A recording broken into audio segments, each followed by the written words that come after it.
You are all gods of your own. You are all gods. You are all geniuses. You are all stars. You are all superstars. You are all, look bro, you are all the greatest beings in the planet. You just have to make the right decisions. In a 2017 Tumblr post, XXXTENTACION wrote the following: "Everything besides what your desires are is slavery. Religion, slavery. Your phone, slavery. The media, slavery. Everything is made to take your eyes off of the prize, which is yourself. Do not be deceived. This world is yours. Treat it as such." So, as X said, religion is slavery, and this world is yours. In this video, we are talking about these two concepts, and I'll begin by reminding you that you are a divine being. You are one with the universe, and you are a living God.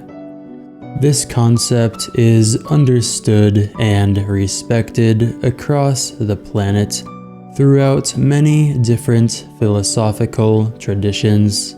For example, in Hinduism, Taoism, and Buddhism, the divinity of the human soul is recognized and celebrated. But on the other hand, there is a small subset of religions that reject this perspective, and in particular, there are three main religions where the concept of human divinity is portrayed as sinful, and they regard this notion as one of the highest forms of blasphemy. Rather than providing us with a spiritual framework and guiding us toward the divine essence within our souls, instead, these organizations distribute strict sets of laws, beliefs, and commandments, and in some cases, they even deliver threats of eternal punishment to those who do not obey.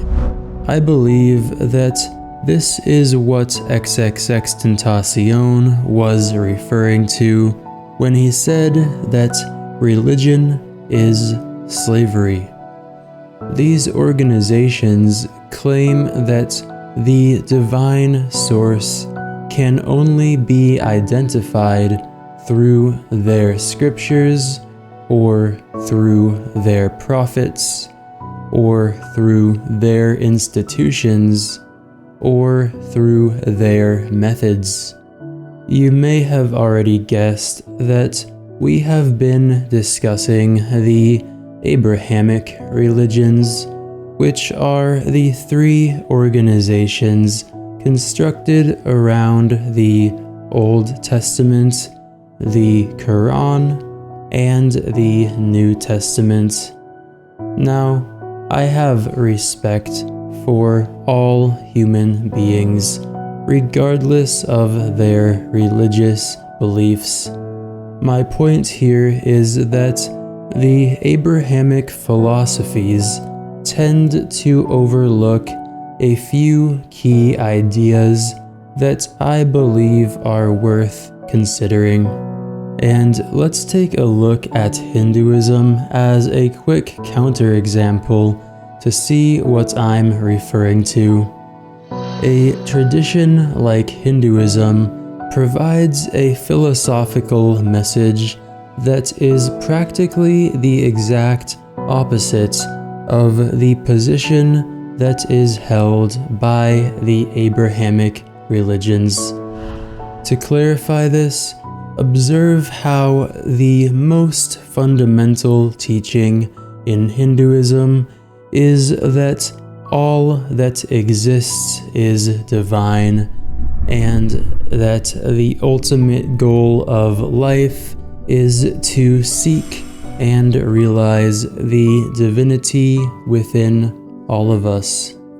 Now, the interesting thing about this Hindu perspective is that it draws into alignment with various other spiritual traditions, and it arrives at an increasingly common philosophical understanding that you are not your body, you have a body.